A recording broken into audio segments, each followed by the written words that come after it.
주님께서 여러분과 함께 마테오가 전한 거룩한 복음입니다. 주님 영광 받으소서.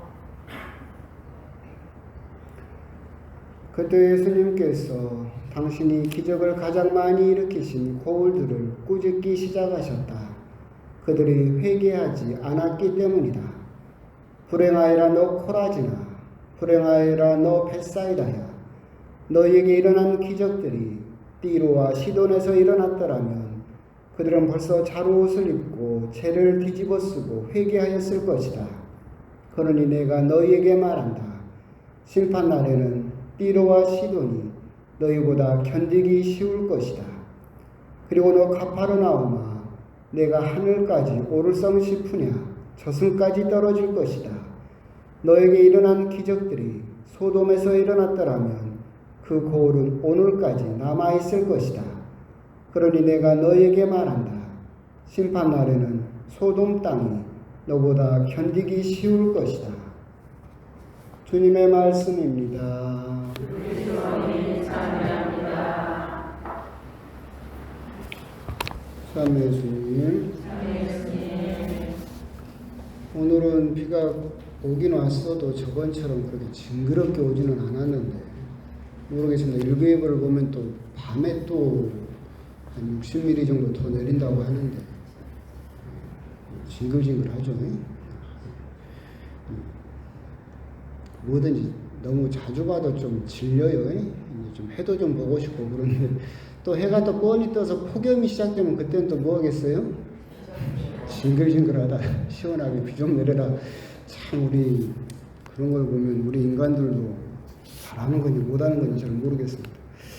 오늘 일독서는 모세에 대한 이야기를 하고 있고 제가 이제 여기서는 무슨 성경 강의나 그런 건 하지는 않지만 모세 오늘 일독서를 곰곰이 보면 참 모세의 일생은 유대인들로부터 죽고 나서 엄청난 존경을 받고 모세 오경이라고稱해지는 구약 성경에서 가장 중요한 토라, 율법이라고 불리는 그 저자이기도 하고 어떻게 보면 최고의 애언자로서 그렇게 존경을 받는 사람인 것처럼 보이지만 모세의 그 삶을 곰곰이 보고 있으면 참 주변인이다라는 생각을 해요. 변경인이에요. 오늘 일독서에서 보는 것처럼 모세는 나이 40까지 이집트인으로 살았죠. 그러다가 살인이 들통나서 또다시 40년, 나이 80까지 미디안 땅에서 이방인으로 양을 치면서 살았고 나이 80에 드디어 하느님을 만나서 이스라엘 민족에게 찾아가죠. 근데 이스라엘 민족 입장에서 생각하면 80년 동안 본 적도 없는 사람이에요. 근데 그 사람이 하느님의 말씀을 들고 와서 내가 너희들의 지도자다. 그렇게 됐죠. 그 사람들을 끌고 다시 40년 동안 광야 생활을 하고 그러니까 시나이산 밑에서 이스라엘 백성들이 황금 송아지를 만들어서 모세 형인 아론을 지도자로 세운 것도 이해가 돼요. 그렇잖아요. 아론은 유대인으로서 자기들이랑 계속 살았던 사람이잖아요. 사제로서. 근데 처음 본 80년 만에 처음 본 사람이 와서 내가 너희들 지도자다 그러니까 믿음이 안 갔겠죠. 그런 면도 있었을 거예요.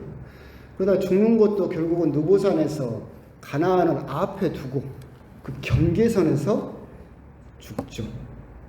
그러니까 모세의 삶을 보면 참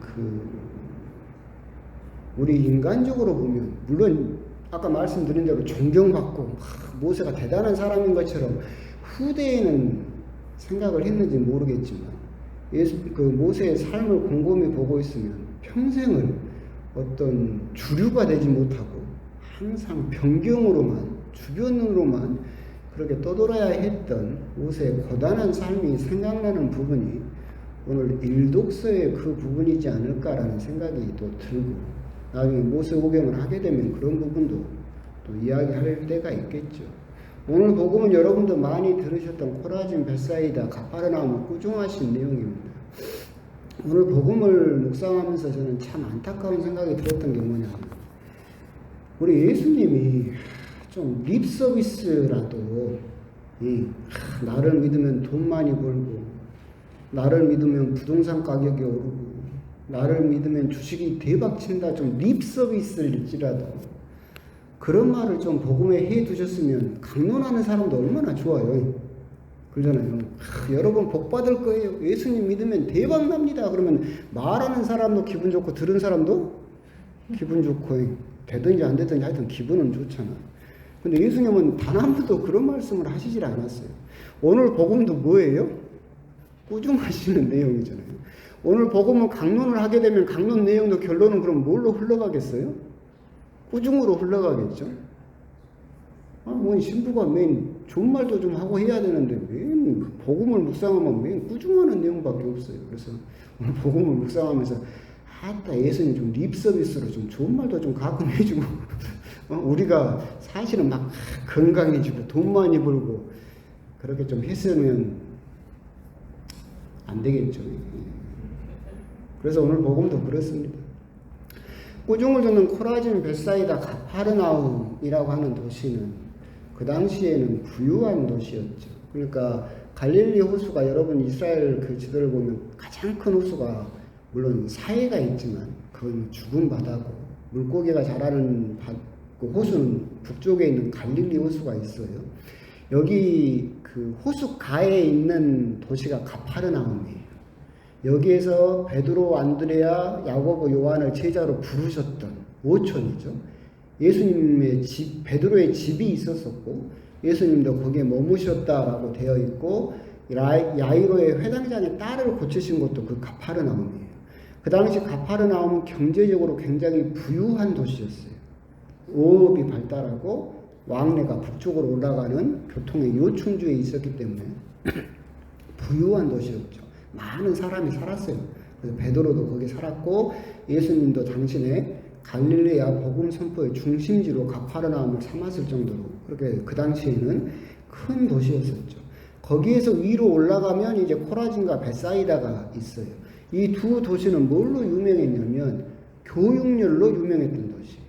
그러니까 지금처럼 공교육처럼 초등학교, 중학교, 고등학교 딱딱딱 학교가 나눠져 있지 않았죠. 그 당시에는 글을 배우고 공부를 하고 싶으면 랍비라고 하는 유대인 선생님을 찾아가서 제자가 돼서 글을 배우고 토라, 성경을 중심으로 공부를 하던 학교들이 있었는데, 그 유명한 랍비라든가 그 랍비 학교가 어디에 집중되어 있었냐면 이 코라진과 벳사이다에 집중되어 있었어요. 그러니까 이 세 도시는 자기들은 예수님 당시로 따지면 돈도 있고 공부도 좀 한 사람들이죠.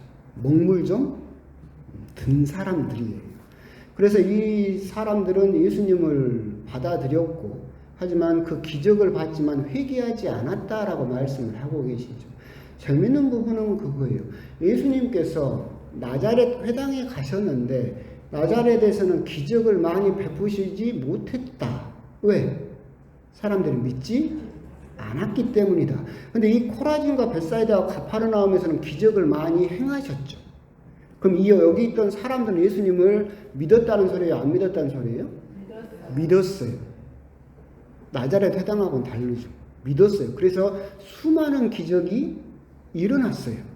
그런데 예수님을 받아들이지는 않았죠. 그래서 꾸중을 듣는 거예요. 비유교되던 띠로와 시로는 이방인 도시예요. 저쪽 지중해 쪽에 있는 페니키아, 알파벳을 만들고 그 당시에 이제 해상 무역을 했던 부유한 이방인 지역, 하느님을 모르는 도시죠.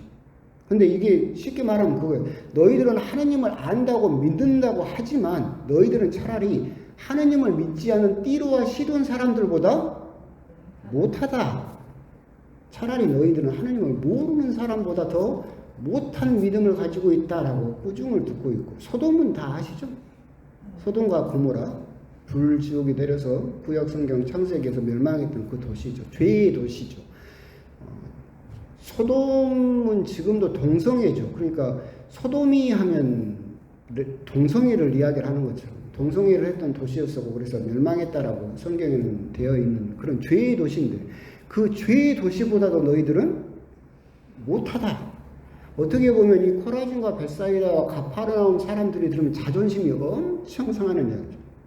자기들은 나름 부자로서 잘 살고 나름 먹물도 들고 율법 공부도 많이 했고 그래서 하느님을 잘 안다고 생각을 했는데 너희들이 이방인만도 못하고 그런 동성애를 저지르던 소돔보다도 너희들은 못하다라고 하니까 엄청난 자존심이 상했을 거예요. 그런데 곰곰이 생각을 해보면 이 코라진과 벳사이다와 가파르나움 사람들이 아까 말씀드린 대로 기적이 일어났다는 이야기는 예수님을 믿었다라는 이야기인데 왜 회개하지 않았을까를 곰곰이 생각을 하면 결국은 편식이죠. 편식. 신앙의 편식이 뭔 말이에요? 내가 먹고 싶은 것만 먹어요. 그러니까 내가 듣고 싶은 것만 듣고 보고 싶은 것만 보고 믿고 싶은 것만 골라서 믿고 회개하라는 것은 뭐예요? 듣기 싫어요. 회개하려면 내 삶을 바꿔야 되잖아. 그건 싫으니까 안 듣죠. 마치 얘들이 편식하는 것처럼 내가 먹고 싶은 것만 딱 골라 먹는 신앙. 여기에 대해서 우리들은 그 꾸중을 예수님께서 하고 계신다라고 생각을 하시면 될 거예요. 옛날에 한번 말씀드렸는데 제 동기 신부가 광주 시내 분당 큰 분당에 있었었는데 하루는 신자가 편지를 이렇게 써서 보냈대요. 뭔 편지인가 봤더니 신부님 제발 강론대에서 용서하라고 좀 하지 마라. 불편하다고. 아니 성당 다니면 누가 믿기도 하고 마음에 안 들기도 하는데 신부님이 맨날 강론대에서 용서하라고 하면 그 강론 들을 때마다 내가 너무 불편하다. 그러니까 강론대에서 뭔 말 좀 하지 마라. 용서하란 말 좀 하지 마라. 그게 뭐예요? 신앙의 편식이에요. 내가 듣고 싶은 것만 딱 듣고 싶어요. 달콤한 것만 먹고 싶고 근데 내 삶을 바꿔야 되고 내가 뭔가를 뉘우쳐야 되고 뭔가를 회개해야 되는 것은 뭐예요? 하기 싫어요. 그런 신앙의 모습을 그렇기 때문에 예수님을 믿는다. 하나님을 믿는다. 믿기는 믿죠.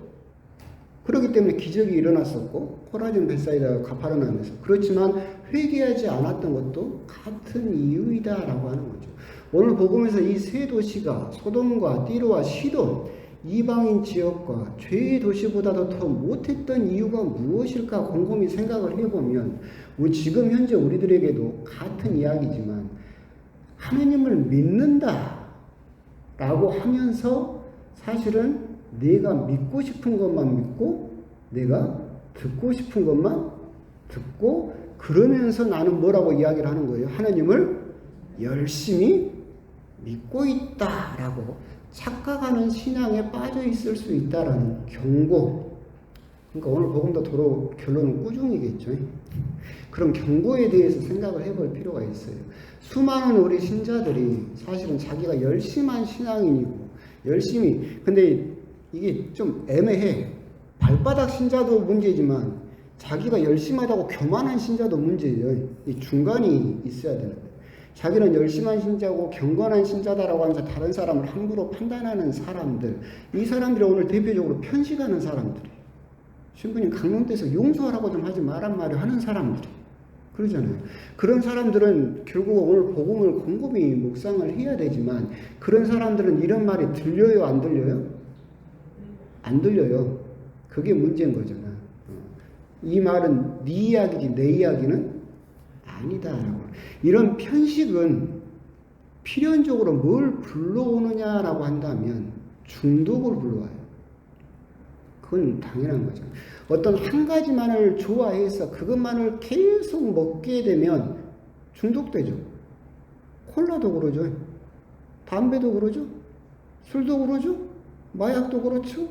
거기는 어떤 한 가지만을 편식을 해서 그것만을 계속해서 좋아해서 먹고 갖게 되면 필연적으로 중독을 불러요. 근데 종교도 중독이 될까요? 안 될까요? 돼요. 근데 종교 중독은 훨씬 위험해요. 종교 중독은 이미 2000년대부터 아주 중요한 명제로 등장을 했지만 이게 위험한 이유가 뭐냐면 중독은 크게 두 가지예요. 물질 중독이 있고 행위 중독이 있어요. 물질 중독은 물질에 중독되는 거예요. 마약, 알코올. 행위 중독은 뭐냐면 어떤 행동에 중독되는 거예요. 도박 또는 그 쉽게 볼 수 있는 거예요. 여러분들이 그 야구 선수 보면 유명한 선수들 막 그러잖아요. 그 징크스 있잖아요. 탁 타석에 들어서면 야구 방망이로 두 발을 치고 모자를 벗어서 모자 냄새를 맡고 다시 쓰고 그 다음에 이렇게 해가지고 이 징크스를 10분 동안 하고 있어. 그래야만 공이 잘 쳐진다. 이게 대표적인 아주 간단한 행위 중독이죠. 우리 역시도 똑같아요. 옛날에 말한 것처럼 그 내가 무슨 행위를 하는데 그걸 세밀하게 그걸 지켜야만 결과가 좋게 나온다라고 생각하는 게 행위 중독이죠. 이 종교 중독은 행위 중독 중에서도 있는 건데 이게 왜 위험하냐면 여러분들이 중독이라고 말하면 거부감이 들죠. 그렇죠? 중독하면 우리들은 멀리 해야 되고 피해야 되고 거부감이 들어요. 그런데 정말 열심히시네요. 정말 경건해요. 몸에 먼 기도를 그렇게 열심히 하신대요. 그럼 여러분들은 어때요? 기분이 좋아요. 종교 중독은 중독 중에서 유일하게 칭찬을 듣는 중독이에요. 그래서 종교 중독은 어떻게 돼요? 더 가속화가 돼버려요. 그러니까 이 종교 중독에 여러 가지 그 증상들이 있어요. 그러니까 전례라든가 의례라든가 예배에 대한 과도한 집착. 그러니까 코로나 때 개신교에서 그 주일 예배를 그렇게 집착했던 이유도 그거예요. 중독을 이어가야 되니까. 두 번째는 뭐냐면 어떤 세밀한 절차에 대한 집착. 그리고 또 주고받는 신앙에 대한 집착이에요. 그러니까 그렇게 열심하다라는 생각하는 사람들은 예를 들면 그런 거죠. 성취조회. 어떤 특정한 의식에 집착을 해요.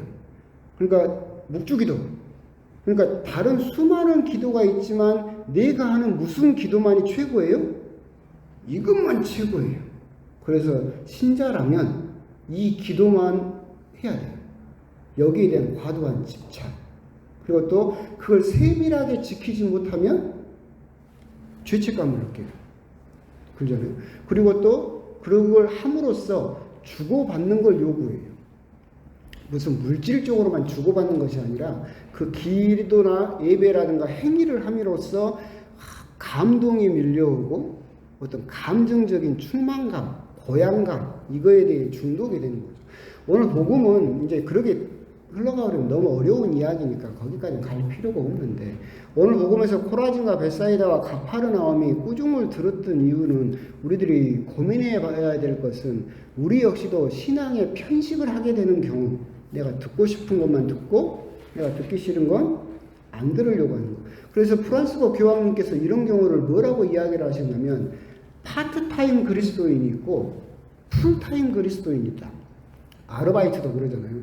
아르바이트도 파트타임 아르바이트가 있고 풀타임은 이제 정규직이겠지. 근데 우리 신앙인의 그리스도인도 파트타임 그리스도인이 있어요. 그러니까 성당에 오고 미사를 오면 뭐예요? 그리스도인이에요.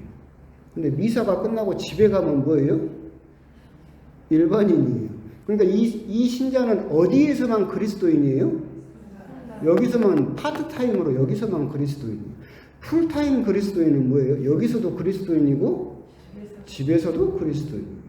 교황님은 그렇게 구분을 하셨던 것처럼. 그럼 파트타임 그리스도인의 특징이 뭐예요? 듣고 싶은 것만 듣는 사람들. 듣고 싶은 것만 듣고 보고 싶은 것만 보고 신앙에 편식을 하게 되면 내가 미사가 끝나고 집에 가서도 내 삶이 전혀 아무런 문제가 될 것이 없어요. 근데 풀타임으로 내가 밖에 나가서도 똑같은 그리스도인으로서 같은 신앙을 유지해야 된다라고 한다면 아까 들었던 강론 말씀이 지금도 나에게 적용이 돼버리는 거죠. 그렇기 때문에 오늘 복음을 통해서 신앙의 편식 여기에 대해서 이야기를 예수님께서 꾸중을 하고 계시고 나 역시도 자칫 잘못하면 너무나 나에게 달콤한 듣고 싶은 것만 기적만 요구하고 그 기적에 따른 회개는 내가 하기 싫으니까 안 해버리는 신앙의 편식 파트타임 그리스도인이 되어버리는 것은 위험하다라는 생각을 가져주셨으면 좋겠고 그래서 오늘 복음은